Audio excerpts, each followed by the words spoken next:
തങ്ങൾ വേർപിരിഞ്ഞെന്ന അഭ്യൂഹങ്ങൾക്ക് മറുപടിയുമായി ഇന്ത്യയിലെ ആദ്യത്തെ ട്രാൻസ് മാതാപിതാക്കളായ സഹദും സിയയും യൂട്യൂബിൽ പങ്കുവച്ച ഏറ്റവും പുതിയ Q&A വീഡിയോയിലാണ് ഇരുവരും ചോദ്യങ്ങൾക്ക് മറുപടി നൽകിയത്.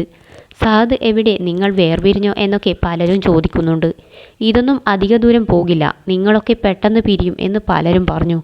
അങ്ങനെയുള്ള ആഗ്രഹം മനസ്സിൽ തന്നെ വച്ചാൽ മതി. നിങ്ങൾ ആഗ്രഹിച്ചതുപോലെ ഒന്നും നടന്നില്ല. ഞങ്ങളിപ്പോഴും ഒന്നിച്ചു തന്നെയാണ്. മരണം വരെ ഞങ്ങൾ 3 പേരും അങ്ങനെ തന്നെയായിരിക്കും. മകളെ നന്നായി വളർത്താനും ഒരു കൊച്ചു വീട് ഞങ്ങൾക്ക് പണിയാനും സാമ്പത്തികമായി കുറച്ച് മെച്ചപ്പെടാനുമൊക്കെയുള്ള തത്രപ്പാടിലാണ് ഞങ്ങൾ.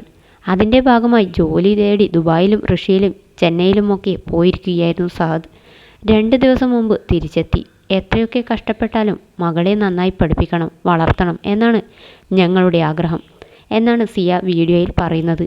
വീഡിയോയുടെ അവസാനം സഹദും പ്രത്യക്ഷപ്പെടുന്നുണ്ട്. സ്ത്രീയായി ജനിച്ച് പുരുഷനായി മാറിയ ആളാണ് സഹദ്. സിയ ആകട്ടെ പുരുഷനായി ജനിച്ച് സ്ത്രീയായി മാറിയ വ്യക്തിയും. ഇരുവരും ഒരുമിച്ച് ജീവിതം ആരംഭിച്ചതോടെ ഒരു കുഞ്ഞ് എന്ന മോഹമുണ്ടായി. ആദ്യം ഒരു കുഞ്ഞിനെ ദത്തെടുക്കാനായിരുന്നു തീരുമാനം. എന്നാൽ നിയമം വെല്ലുവിളിയായെങ്കിലും തോറ്റു പിന്മാറിയില്ല. കുഞ്ഞെന്ന സ്വപ്നത്തിനായി സഹദ് പുരുഷനാകാനുള്ള ഹോർമോൺ ചികിത്സ പാതി വഴിയിൽ നിർത്തി. സ്തനങ്ങൾ നീക്കം ചെയ്തിരുന്നെങ്കിലും ഗർഭപാത്രം സഹദ് നീക്കം ചെയ്തിരുന്നില്ല. അങ്ങനെ 2023 ഫെബ്രുവരിയിൽ കോഴിക്കോട് മെഡിക്കൽ കോളേജ് ആശുപത്രിയിൽ സഹദ് കുഞ്ഞിന് ജന്മം നൽകി. ഇതോടെ ട്രാൻസ്ജെൻഡർ വിഭാഗത്തിൽ ഇന്ത്യയിലെ ആദ്യ മാതാപിതാക്കളായി സഹദ് സിയ ദമ്പതികൾ മാറി.